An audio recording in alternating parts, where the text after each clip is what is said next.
नमस्कार दोस्तों।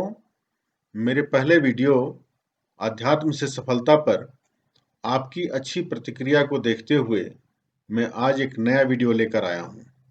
मुझे पूर्ण विश्वास है कि मेरा यह वीडियो भी आपको पसंद आएगा और आप लोगों का ज्ञानवर्धन होगा। मानव जीवन में सत्संग का बहुत महत्व है।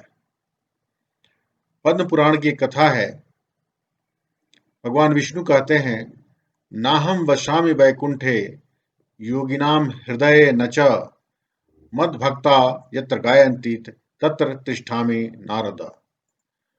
हे नारद, मैं न तो बैकुंठ में ही रहता हूँ और न योगियों के हृदय में ही। मैं तो वहीं रहता हूँ जहाँ प्रेमाकुल होकर मेरे भक्त मेरे नाम का कीर्तन किया करते हैं। मैं सर्वदा ऐसे लोगों के अंतःकरण में ही विद्यमान रहता हूँ। हमारे धर्म ग्रंथों, संत महात्माओं और स्वयं भगवान ने सत्संग की महिमा का गान किया है। सत्संग अर्थात सत्य का संग। इसलिए सत्य का संग करना ही सत्संग है। स्वयं भगवान ही परम सत्य हैं। वे सर्वव्यापी, सर्वशक्तिमान और सर्वश्रेष्ठ हैं। वे ही रचनाकार, पालनकर्ता और संहारकर्ता हैं। इसलिए उस परमपिता परमेश्वर के गुणों और उनके बताए मार्ग पर चलने की चर्चा ही सत्संग है। इसमें विद्वान, ज्ञानी व श्रद्धावान व्यक्तियों द्वारा की गई भगवत चर्चा में शामिल होना होता है। प्रमाणिक शास्त्रों का अध्ययन एवं ईश्वरीय मनन चिंतन भी सत्संग की श्रेणी में आता है। सत्संग से अच्छे विचार निकल कर आते हैं। यह हमें अच्छे बुरे की पहचान बताता है। सत्संग संत बनाता है। सत्संग राम बनने की प्रेरणा देता है। सत्संग के बारे में अनेक संत महात्माओं ने लिखा है। जैसे तुलसीदास जी कहते हैं, बिनु सत्संग विवेक न होई, राम कृपा बिनु सुलभ न सोई। अर्थात बिना सत्संग के विवेक नहीं होता। विवेक का अर्थ है अच्छे बुरे की पहचान, और राम कृपा के बिना वो सत्संग नसीब नहीं होता है।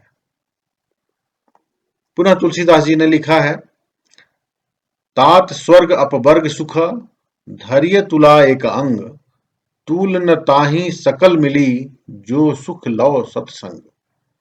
अर्थात हे तात, स्वर्ग और मोक्ष के सब सुखों को तराजू के एक पलड़े पर रखा जाए तो भी वे सब मिलकर दूसरे पलड़े पर रखे हुए उस सुख के बराबर नहीं हो सकते जो क्षण मात्र के सत्संग से प्राप्त होता है।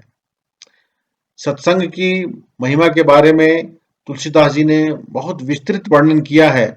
एक जगह तो उन्होंने यहां तक लिखा है, बिनु सत्संग न हरि कथा, तेहि बिनु मोह न भाग, मोह गए बिनु राम पद, होई न दृढ़ अनुराग। अर्थात सत्संग के बिना हरि की कथा सुनने को नहीं मिलती, उसके बिना मोह नहीं भागता, और मोह के गए बिना श्री रामचंद्र जी के चरणों में दृढ़ प्रेम नहीं हो सकता।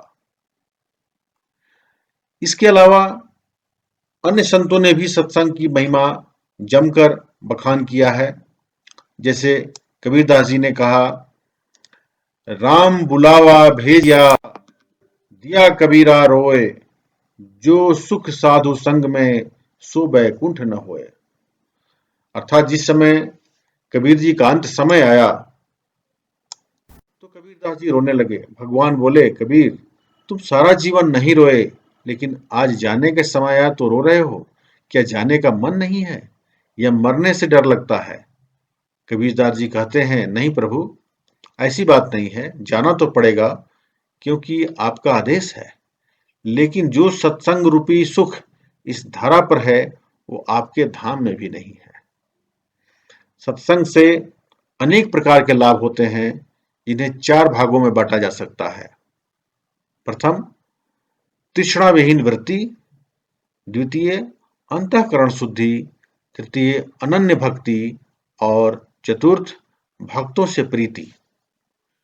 यहां तक कि आदि शंकराचार्य जी ने कहा है, सत्संगत्वे निसत्संगत्वम, निसंसंगत्वे निर्मोहत्वम, निर्मोहत्वे निश्चल तत्वम निश्चल तत्वे जीवन मुक्ति। अर्थात सत्संग से अनासक्ति पैदा होती है और अनासक्ति से अमोह, अमोह से चित्त निश्चल होता है और निश्चल चित्त से जीवन मुक्ति उपलब्ध होती है। बिना ईश्वर के अस्थायी सुख, जिसे हम मोक्ष कह सकते हैं, की प्राप्ति नहीं हो सकती। बिना ज्ञान व सत्कर्म के ईश्वर की कृपा नहीं हो सकती और बिना सत्संग के ज्ञान नहीं हो सकता। सत्संग विवेकानंद और शंकराचार्य बनाने के मार्ग पर ले चलता है।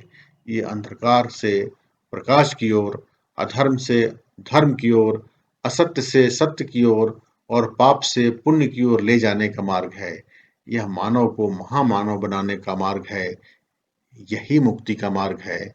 तो आइए सत्संग करें और जीवन को सफल बनाएं। इसी के साथ मैं अपनी वाणी को विराम देता हूं और परमपिता परमेश्वर से प्रार्थना करता हूं कि आप सभी का जीवन सुखमय हो।